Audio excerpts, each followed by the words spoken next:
It's Sharanya. Sharanya, sorry, my mistake. Hi, Sharanya, how are you doing today? I am good, Manahil. How are you? I'm great. I'm so happy to have you on this podcast with me.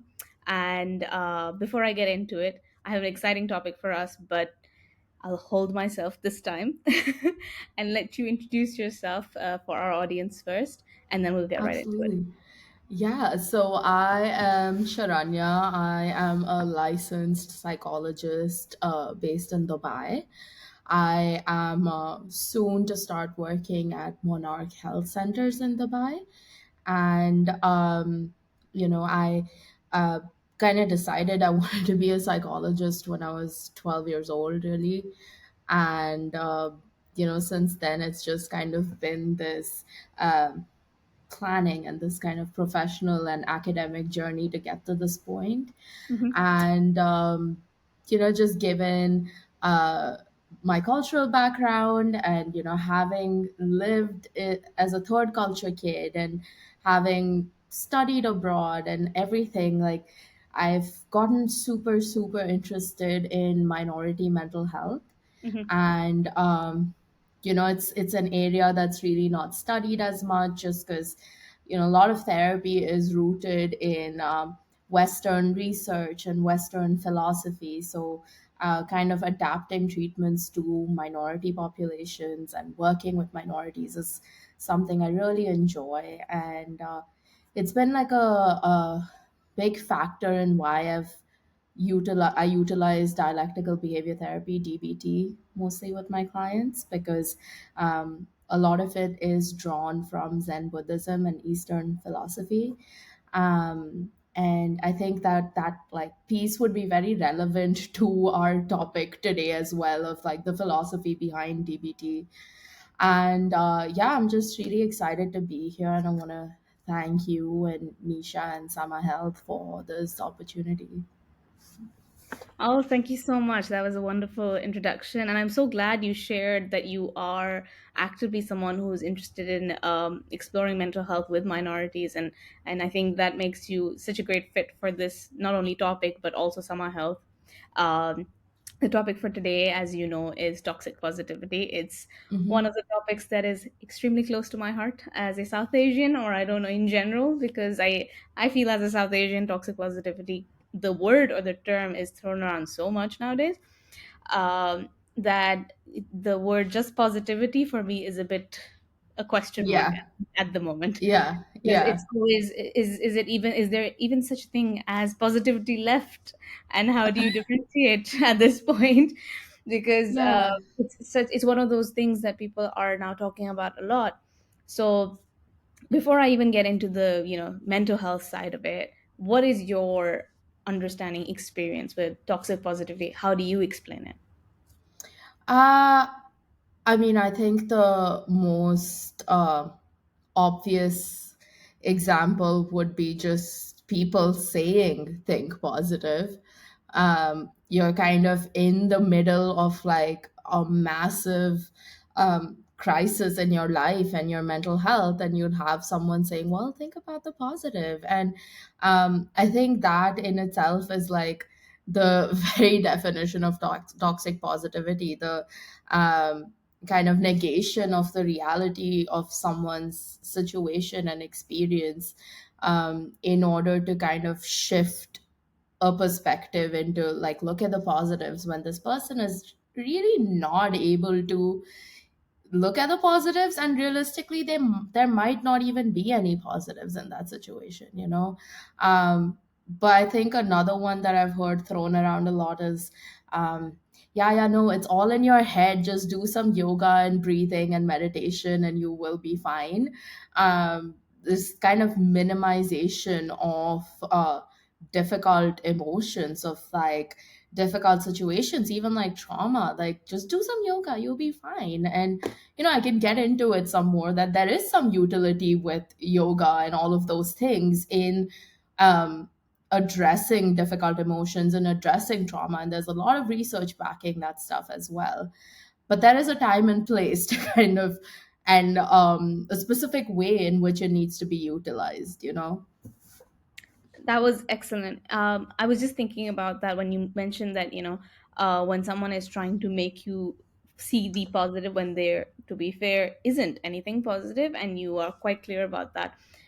This leads me to my second question, which is how then do you differentiate toxic positivity from someone who's genuinely being just, I guess, motivational or positive for you in that moment, and maybe they're not able to? How would you say the differentiating factor for you lies there?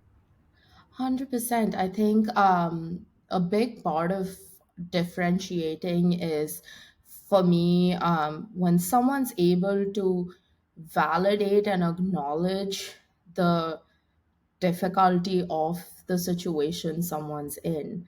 And so something else that comes to mind when I think about toxic positivity is when people say things like, go for your dreams, don't ever give up on them, and anything and everything is possible.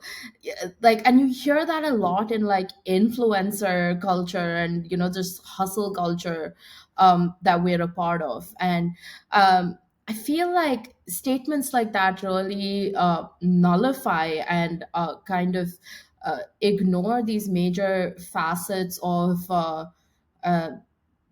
how the kind of barriers someone has to grow in life. Like there's so many like structural and systemic barriers sometimes in place for someone to go get your dreams, do anything that you believe. Like, no, like it's very much rooted in this idea of like this myth of meritocracy. Like meritocracy is the only way in which people go forward in life, that everything you achieve is through merit, when really there are realistic barriers to it, so I think for me, differentiating toxic positivity from just positivity is toxic positivity is when there is a complete negation of like realistic and reality based factors in one's experience.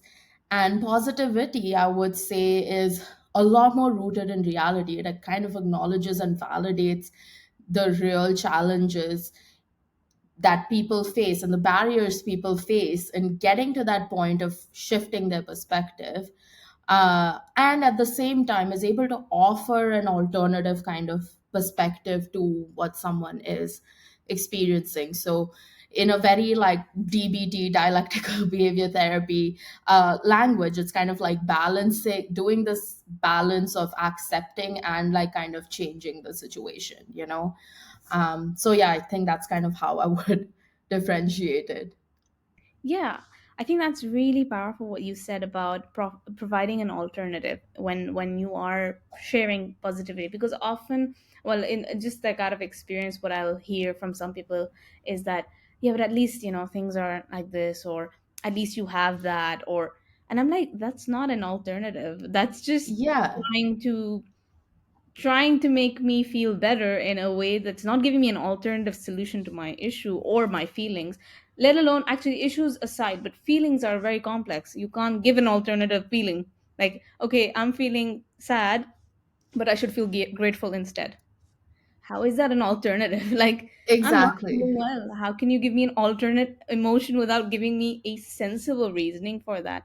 And I think that, like, when you mentioned that, that just came into my head of like, yeah, people sometimes feel like they're just being positive by giving an alternate emotion, but that's not the way to go about it. 100%. It's like, for instance, Manahil, if I were to say, all right, think about anything but a white elephant right now. Yeah, What are you gonna think about? yeah, exactly. Right? Like, it's like you're kind of telling the person, okay, like, don't think about how sad you are. Don't think about this thing that's like consuming your whole life. When it's like saying, don't think about a white elephant. I want you to think about anything but a white elephant right now, right? Like, it's just impossible. That's the first thing that comes to your mind. Exactly. Um, and even this thing of like, okay, comparing your situation to someone else's situation who's kind of in a worse place, or even comparing your present situation to maybe a situation you were in the past that was worse off. um, there is some therapeutic like utility to that. It is something that we utilize as a distress tolerance strategy in dialectical behavior therapy for, comparison, like comparing to a worse situation, or like, however, it is a component of a much larger set of skills. Again, it's like that, it's that dialectic, that balance of acceptance and change. You can't just throw that out as, yeah, just do this. Like, it has to come along with like a multitude of other alternatives, and not a multitude of other um, uh, methods that one uses to help someone navigate a very difficult situation. Yeah, I totally agree with that. And with that, I wanted to understand, as you're saying that it comes with a multitude of skills and things that allow you to navigate it in an appropriate way. Where do you think toxic positivity fits in with our culture, specifically the South Asian community? As you mentioned before, also that there's lots of situations that are out of your control, and Yeah. for a large part of it, minorities have had that at their disposal more than other people. Therefore, toxic positivity is reinforced in those countries or those nations more so. Do you think that it has anything to do with the demographical or historical factor of such communities, that these toxic positivity is a much bigger issue there? Uh, I, obviously, like, I think there is like research out there on these things, but I think as just someone who understands like collectivistic cultures, and just the kind of cultural understanding we have of mental health and emotions in South Asian communities and our community, um, I would think that there is this facet of collectivistic cultures where it's like people are typically uncomfortable with difficult emotions, and people are difficult with witnessing someone experiencing difficult emotions. There's that whole idea of log kya kahenge, what will people say, right, when they see this. So everything that you do is with this huge piece of having to be mindful and aware of the community that you are kind of enmeshed in a lot of ways. Another piece, I think, uh, that kind of fuels this culture of toxic positivity is just this huge stigma that we have against experiencing difficult emotions, this stigma of mental health, this idea that just having a community is good enough to deal with anything and everything, which, yes, having a community, being a part of a collectivistic society, does does protect and mitigate a lot of mental health challenges and experiences that people may have. However, it is not like the be all end all. And I think um, so much of this is rooted in also this kind of cultural expression of difficult emotions, like different cultures experience and express these emotions in different ways. And I think, historically speaking, as nations that were colonized, nations that were, repeatedly kind of subjugated, like oppressed, there is this like piece of just people were just trying to exist at one point, like having a mental health crisis in its own way is also, I mean, I'm trying to be very careful as I phrase this. It can also just be a luxury. Like, some people have that luxury of being able to fall apart and, uh, just experience that mental health challenge, which historically, like, it was like the expression of depression, the expression of anxiety could not be in that manner in our cultures. There were very real existential struggles that people were going through, So those expressions probably are very different from our typical understanding of what a depression or what trauma or what anxiety might look like. There might be a lot more of people kind of somaticizing these difficult emotions, feeling them in their body, like issues with health that are much more prevalent in our cultures, of kind of maybe challenges within marriages that show up, challenges in relationships. There's so much of intergenerational trauma that shows up. There's this normalization of reactivity almost, rather than effective response to emotions.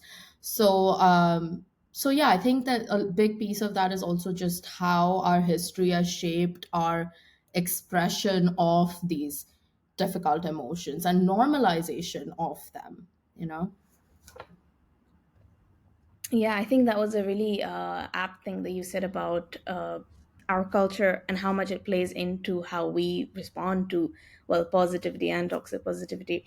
But let's talk about, since you are also someone who's based in Dubai, what about the culture within, let's say, the immigrant population or expats, South Asian ethnicities, but living outside of that?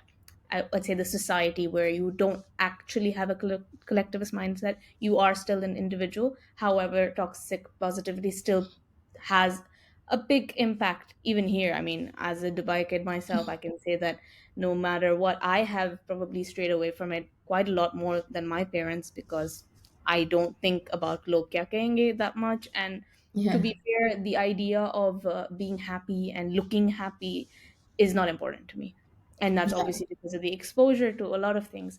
But absolutely.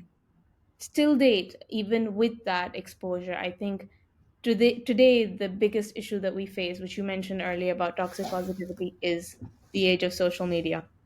Mm, And that kind of puts everyone together in the same boat. Even though South Asians, in their societies, yes, this was a very common problem, but now with the digital age, what do you think, or do you think the toxic positivity has become a bigger issue due to social media, and how is that impacting, well, individuals on a daily basis? um I think that in like I think it's kind of like there is this greater awareness for sure that social media has brought forth in areas of like working through mental health and the reality of mental health issues and awareness about these things for sure. And again, it's so much of it is to do with the algorithm and what you kind of interact with and such, right? Like there's so much of evidence that the algorithms can push whatever existing opinions you have to the extremes. um, and at the same time, I think with the kind of content you are exposed to, the kind of content that you seek out, it can perpetuate this culture of shame around difficult emotions. That, again, like social media is a highly curated and almost edited and airbrushed version of someone's reality. um it it's very it only shows like facets of someone's reality. So that thing of comparison, like social comparison, becomes a very real thing. This thing of hustle culture becomes a very real thing as well. So I think there are like positives and negatives, and it really depends on the kind of content you are fed and the kind of content that you seek out as well. But yeah, that I think there is like a definite like developmental trajectory in this as well, in the sense that an adolescent or a preteen viewing this kind of hustle culture content, or oh, my life is so great and like I go for parties and brunches and whatever all the time, and just do what you want to do, achieve your dreams, look at me living my dream, like they can take things a lot more literally, right? And Yeah. as you get older, um, you kind of are able to think about these things a lot more critically. And I think that is just that critical thinking is itself a function of just how much exposure we have had to social media, like growing up, right? Like, I think people of your and my generation, we started using this stuff when we were little kids, um, and now we've been on social media for 15, 20 years now. Um, so I think that experience kind of shapes the way we are able to view these things. And there is definitely a developmental piece to it. Like, there's a lot of pieces with any of these things. There's just so many different things interacting together, for sure. No, you were really right about that. The thing that struck out to me was the hustle culture, which is Hmm. something that if you've ever been in corporate, or a lot of the people who haven't grown up with social media, I feel they have this idea of it being a lot more real. I think as those who've been through social media for a long time, at least I see someone on like a travel vlog and I'm like, they get paid to look like that. That's them working right there. That's not Yeah, them. yeah, They are selling you their work. They are working and they're selling you a dream. And you're thinking that's what they do in life. So I should yeah, work twice as hard to look like them, which is actually their occupation. And for me, that's so ironic because it was a game changer after that, because my younger like siblings and younger generation like, I mean, I just want to become an influencer because like they're always chilling, I don't have to like work and then this and that, and I'm like, I like how they're painting this nice picture, yeah, and it gives you the idea of freedom and this and that. And like you mentioned earlier, the balance between that is totally off. Whilst it's great that social media makes you think that you can have more than you could have ever imagined by, changing the ways you do things, it also paints this picture where there is an excess of positivity because it's only showing the good side of someone's life. 100%. And very rarely do you actually see people, there are some accounts where they do, but again, it's like it's online. So how much of it is it? Is there a hidden agenda there? I mean, I'm from Yeah, the industry, so I'm very, very skeptical, but I could totally understand someone who's outside the industry would believe it very easily. I mean, I know I 100%. see that as well. So I just want to ask you, in your experience, what are some of the common phrases, whether in English or in Hindi, that you've come across that are an instant like, yeah, this person's feeding a toxic positive image, but they're not actually trying to help? Because, I mean, I guess everybody has their own opinion and experience, Yeah. but have you had any experience where certain phrases just, alert you that way? Immediately. Yeah. Yeah. I think any kind of phrase that is very like all or nothing, um, kind of sends my alarm bells ringing. Something like anything is possible, or like, uh, all your dreams are worth following, or everything is going to be all right. Like, these things, like anything, everything, all, like, very huge kind of all or nothing uh, terms, right? So anything like that kind of sends my alarm bells ringing, because it inherently kind of negates other perspectives and other realities. And that works in both ways, because like someone who is experiencing depression is just experiencing this, we call it cognitive distortion of like, all or nothing thinking, and they are thinking very much in the everything is horrible, nothing's going to get better, um, my life will always be like this. So they are also thinking in those very black and white ways, which kind of negates a different and an alternative perspective, or more of a flexible perspective, I want to say, that recognizes the reality of where you're at, and also a way to kind of change that reality or tolerate that reality. So anything that's all or nothing is what rings problematic to me. Yeah, no, I get that. I mean, the comparison you made with depression really makes a lot of sense because it's almost like the awareness for depression is there, but toxic positivity is not treated that way, obviously.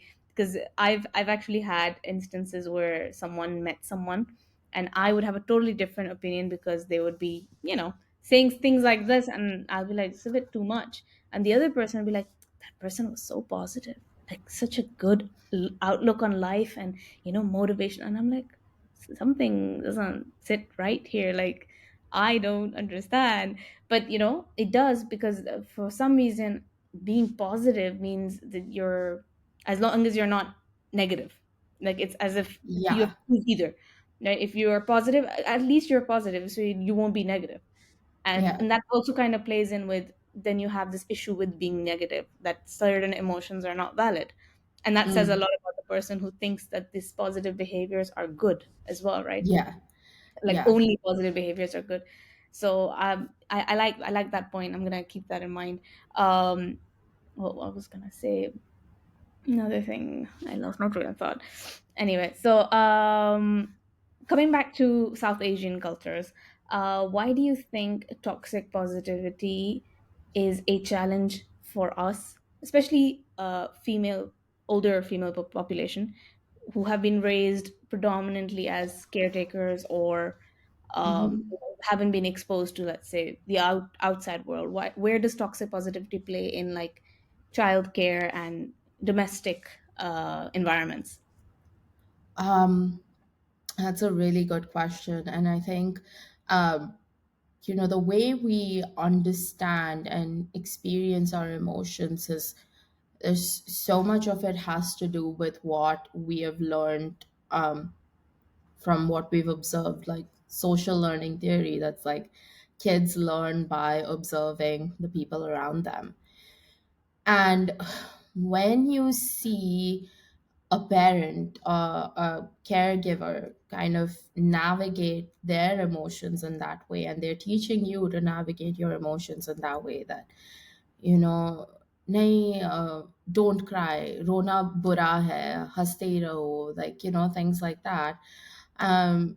You're kind of internalizing those things. It's really goes towards kind of perpetuating, like I said, that culture of shame, that these emotions are bad, when really one needs to look at emotions in a very, like, non-judgmental and objective manner. Like, they are there, like, evolutionarily programmed inside us to give us feedback about the world around us and what's happening inside of us, um and every emotion has a place. It has a utility.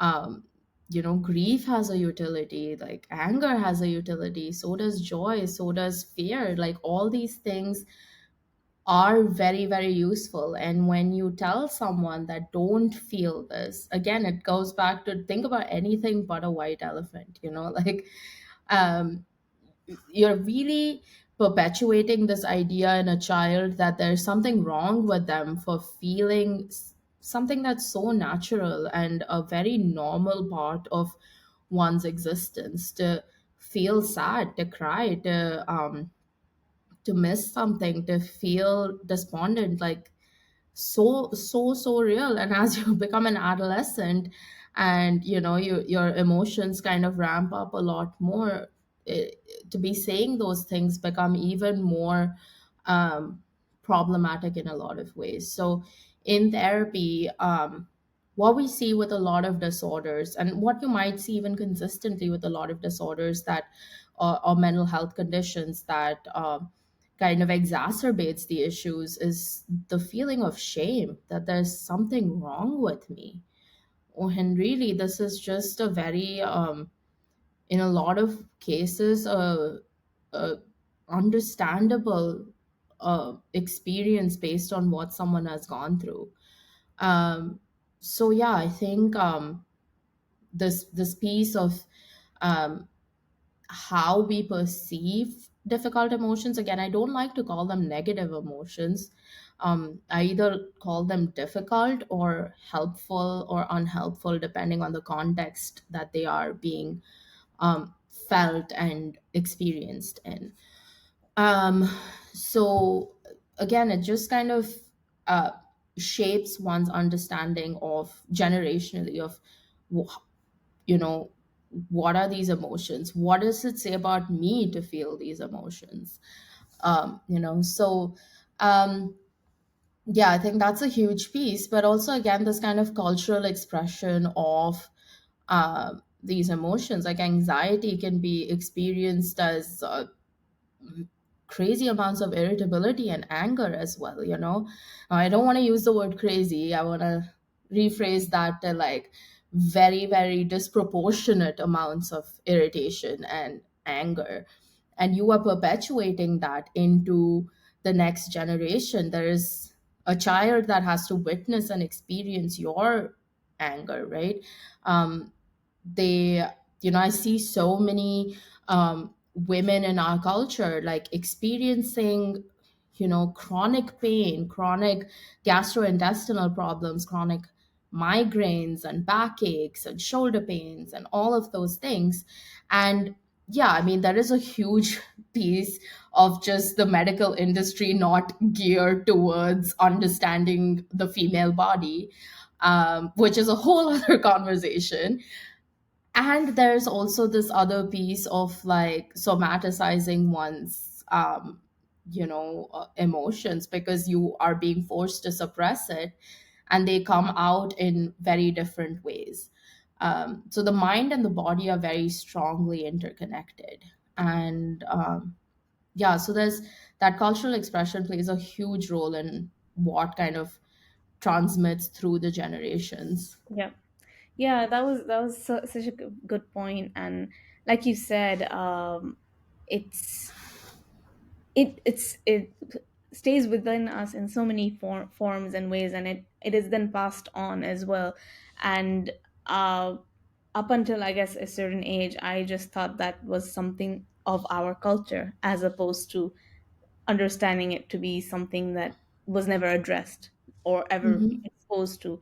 Like generations above me, even to this date, I don't even think there has to be generations above me, maybe people my age as well, but in my home country, this is how they live, this is what they say, this is what they say to their children on a daily basis, that shukar karo, छत Yeah, है, ये है, वो है.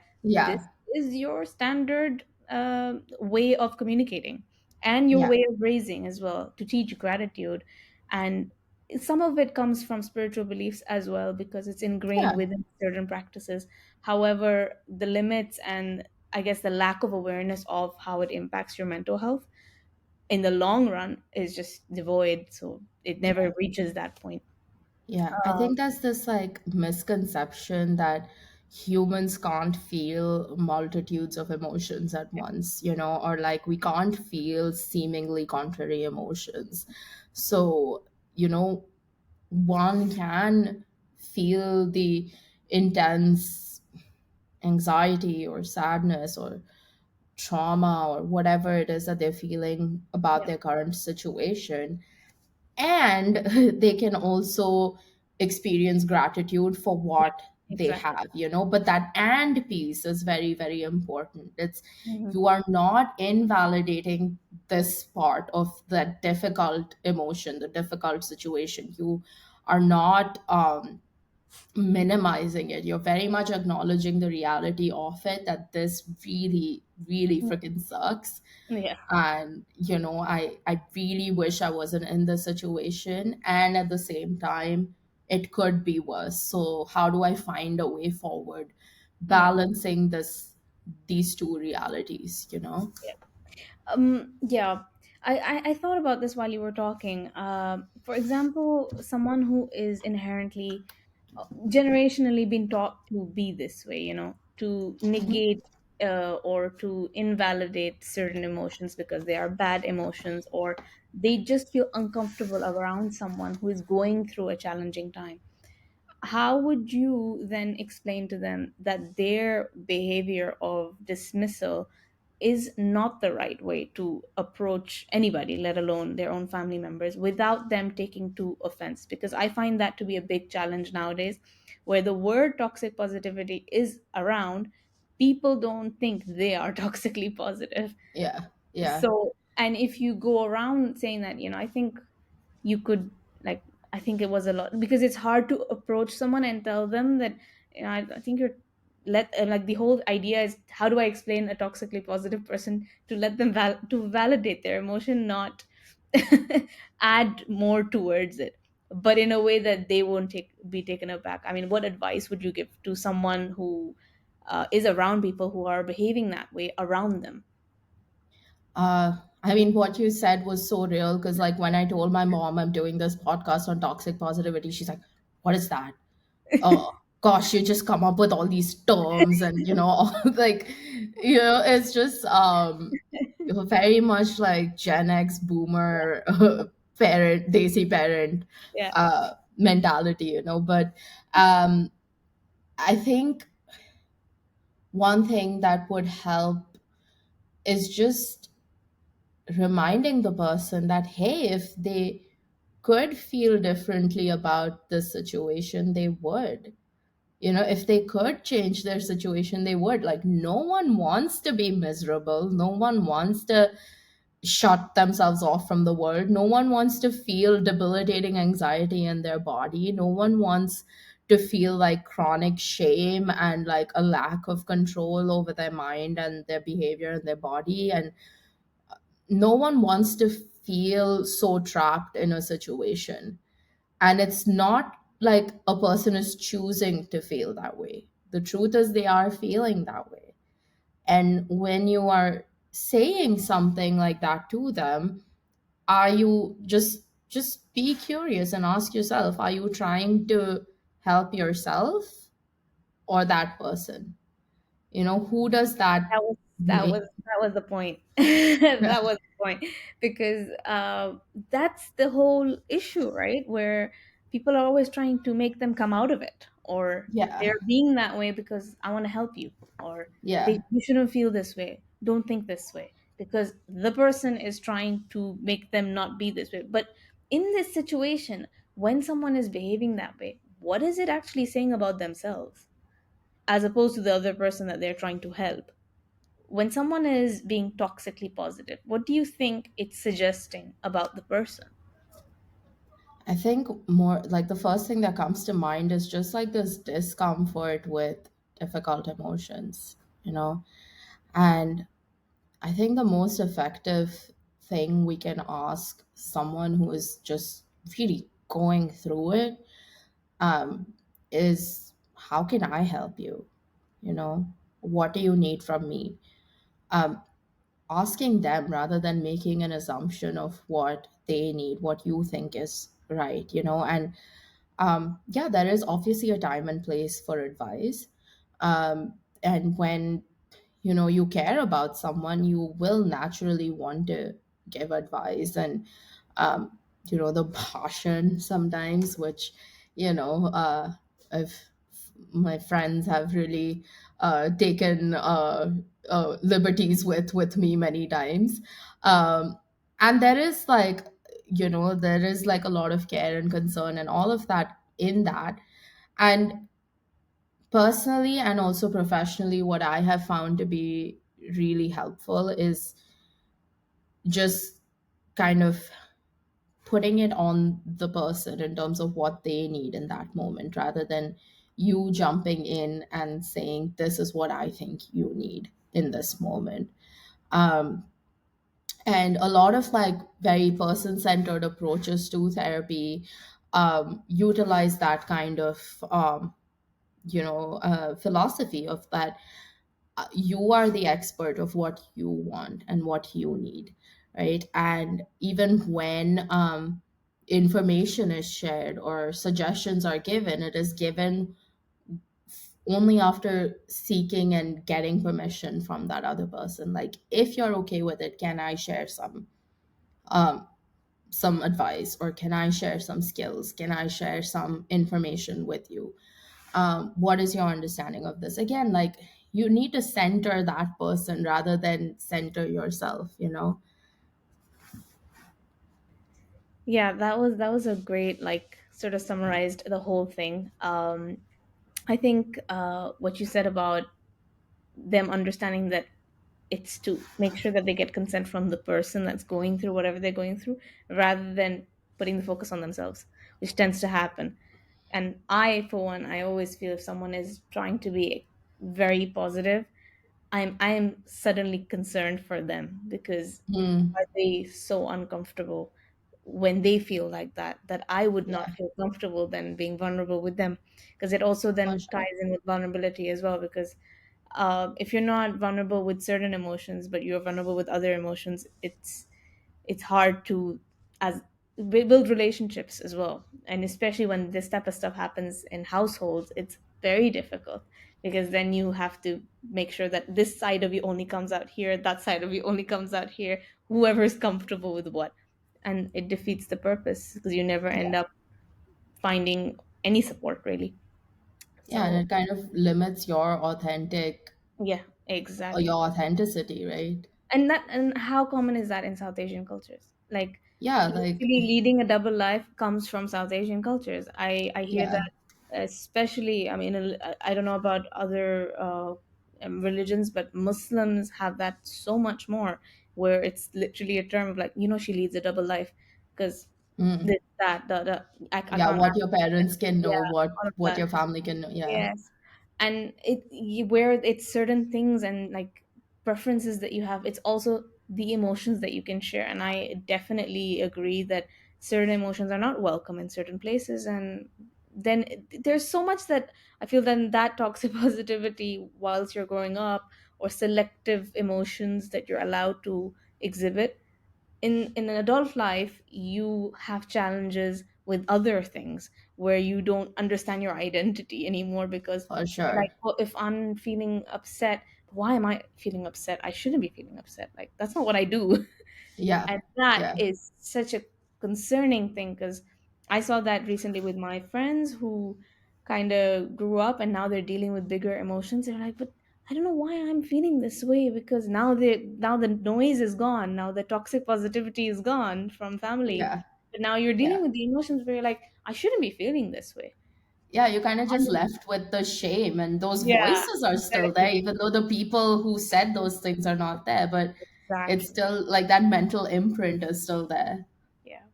So I'm just gonna, I mean, I know we've taken a lot of time. I just want to close this topic with what is a piece of advice you could say overall as a community, the South Asian community, if we can address to them directly, that we can build an environment where, well, all emotions are welcome, and positivity isn't a matter of you are positive or you're not a positive person. There is no Yeah. such distinction anymore, I guess. But I Yeah. think that's where it leads, where someone is a positive person and the other person is not. And we can actually build an environment where everyone can be authentic. What word of like advice would you give? Oh my gosh, that's like such a yeah, like I need to say something that's gonna like transform our entire No, culture I think it and could be very community. simple, but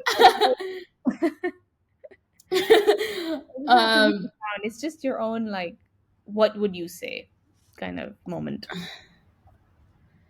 I think what I would say is that yes, there is definitely a place for positivity, and at the same time, it shouldn't come at the cost of negating or invalidating the reality of someone's experience. How are we able to kind of balance validation and kind of engendering hope in someone?